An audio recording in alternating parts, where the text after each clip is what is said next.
In a country where the sole employer is the state, opposition means death by slow starvation. The old principle, who does not work shall not eat, has been replaced by a new one. Who does not obey shall not eat. Leon Trotsky. With all of the events happening in Cuba, this quote, and many others like it, have begun to float around social media. I thought I would address this because Leon Trotsky in this quote gets something wrong. When he talks about the old principle, he's actually talking about a biblical principle, one that he's paraphrasing, but misdefining. Here he says, who does not work shall not eat. What the Bible actually says is he who will not work should not eat. That's a very different thing. Because there are those who are disabled who cannot work. There are women at home taking care of children and taking care of elderly and doing all sorts of other things who aren't technically in gainful employment. But yet, of course, they eat.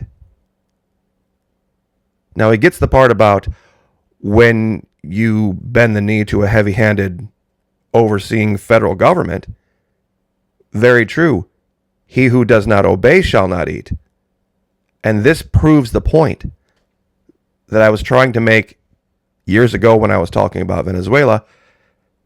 The United States, for all intents and purposes, in this respect, is a socialist country. 2020 proved it. I defy anyone out there to show me a business that was beyond the reach of the feds, that they didn't shut down, that they didn't control, that they didn't manipulate in some way through either taxes, regulations, approvals, inspections, insurance, licensing.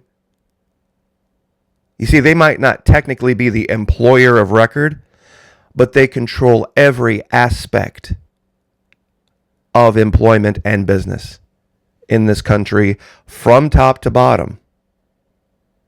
There is one defining difference, however, between North America and Cuba. States' rights. We have 50 governors. We have 50 state Supreme Courts, 50 state Senates, 50 state Houses of Representatives. And they can push back against the federal government.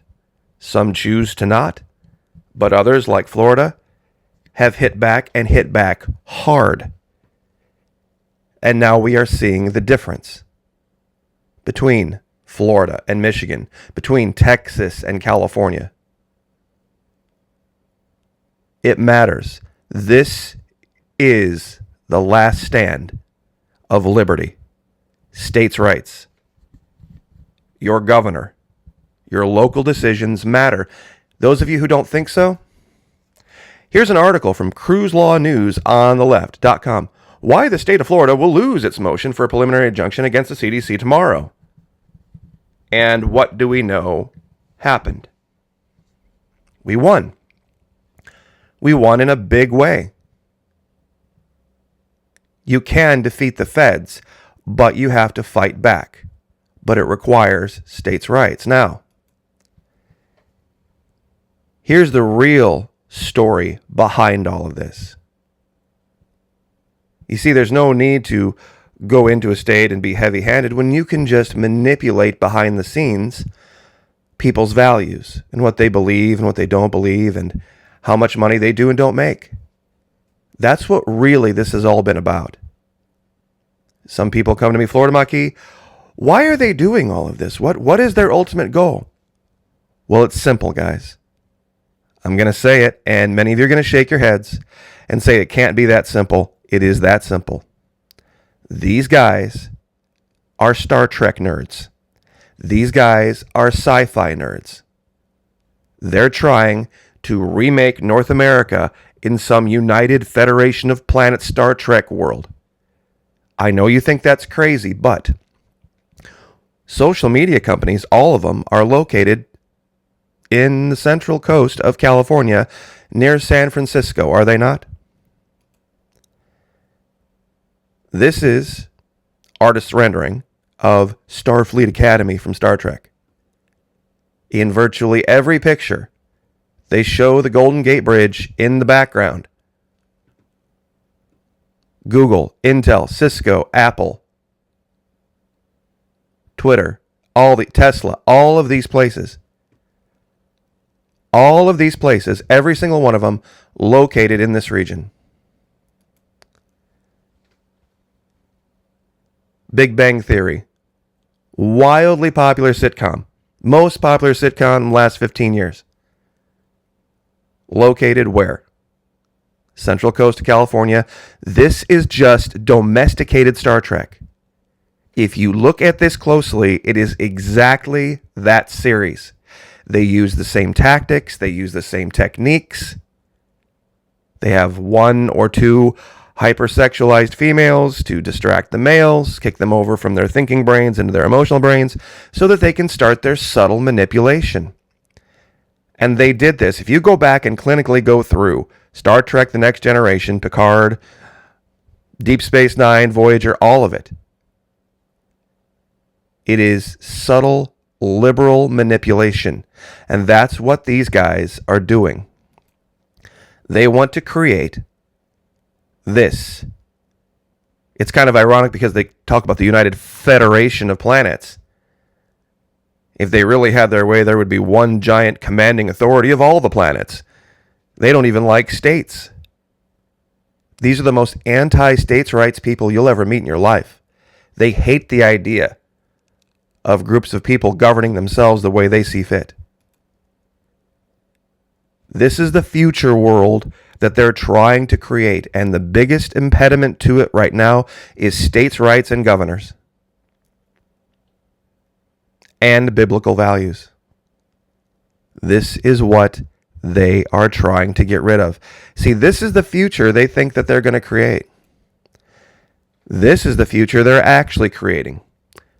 People are abandoning the cities in mass. The cities are going to die a quiet death. Why? Not just because of COVID, but because the risk-reward analysis has changed so wildly because of this. You see, one of the reasons people lived in cities was because things were easy to get. Everything was walking distance away. There's art and museums and entertainment, and it was all just right there, all at your fingertips. Well, it is now in the suburbs. With all Netflix and Hulu and all of the different things that you can just point and click through Wi-Fi to watch. Big screen TVs in 4K and packages that arrive sometimes same day, usually next day. See, all that was the reason people lived in cities. Well, guess what? That is no longer exclusive to cities anymore. These futuristic concepts of these giant skyscrapers with everybody all on top of each other, it's funny, it still shows asphalt in these cities that are supposedly 800, 900, 1,000 years in the future. They still have asphalt roads.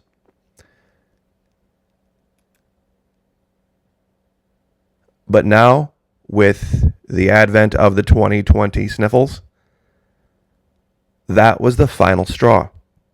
The lockdowns. It's coming. There are going to be future historians that are going to try to blame climate change. They're going to try to blame all sorts of other factors. But this is really the story. This is really the story. There are a bunch of sci-fi nerds that mostly didn't graduate college trying to manipulate the world into a model that they want. And it's not going to turn out like they want. They have all these wild dreams. And the truth of the matter is this. People are going to the suburbs. People are going to spread out. This is what the internet is going to eventually do. And we're seeing the process of it right now. The cities are becoming uninhabitable. Chicago, Philadelphia, D.C., New York. They just don't get it. They thought it would be this. That people would still want to live all on top of each other in social harmony. The whole point they don't get that people had by moving to the cities, historically, was to make enough money so that they never had to live there again. But that's not what these Star Trek nerds have any knowledge of. Why? They don't study sociology, they don't study psychology, they don't study history, they don't study any of the human condition or any of the classical arts, or they would have seen this. This shows you exactly how uneducated Dorsey and Zuckerberg and Wasicki and all these people are. Classically, they are uneducated and entirely unaware of the consequences of their actions. I say let it come. Some people say, how can we avoid this dystopian future? We shouldn't. We shouldn't. We should let it come because it'll be a great object lesson to the generations of the future about what happens when you allow people like this to get this kind of power. Fantasies die slow, quiet deaths. They're like cherry blossoms breaking away and sailing down slowly, still holding on to their color and their softness and beauty, but ending up on the ground to be blown out by cold winds. There's also this aspect. Why would you live in a city now under cancel culture? All you've got to do is say the wrong thing at the wrong time in front of a certain group of people who have their cameras pointed at you, and it's over for you. Why would you risk that? Why would anyone risk that? What's okay today may not be okay 6 months from now. We've seen that happen in the last 2 years, haven't we? Tearing down statues, and now you could say this, but now you can't say that. And 5 years ago, this was funny, but now it's not. Why would you risk having a liberal friend? Why would you risk having a progressive friend who knows day to day what they are or are not going to be offended by and are going to try to cancel you for? You would do everything you can to get away from people like that, get away from situations like that. This is the reality. See, people thought this was going to be the end. Ain't going to happen like this. It just isn't going to happen like this. I find this picture funny because you have this one room down here, 2 bunks, a few ballistic weapons, and another locker with more ballistic weapons, and another locker over here with more ballistic weapons, and all of your garbage underneath, but no bathroom. See how long this lasts. And this is another favorite of the conspiracy theorists. Not going to happen. Not going to happen. Siege warfare. The cities are going to fall. Because the risk-reward analysis doesn't add up because we have a bunch of incredibly uneducated narcissists controlling things. They don't understand history, and they don't understand people or the human condition. They're Star Trek nerds. They're Star Trek nerds that thought they could make the world remake it in their own image.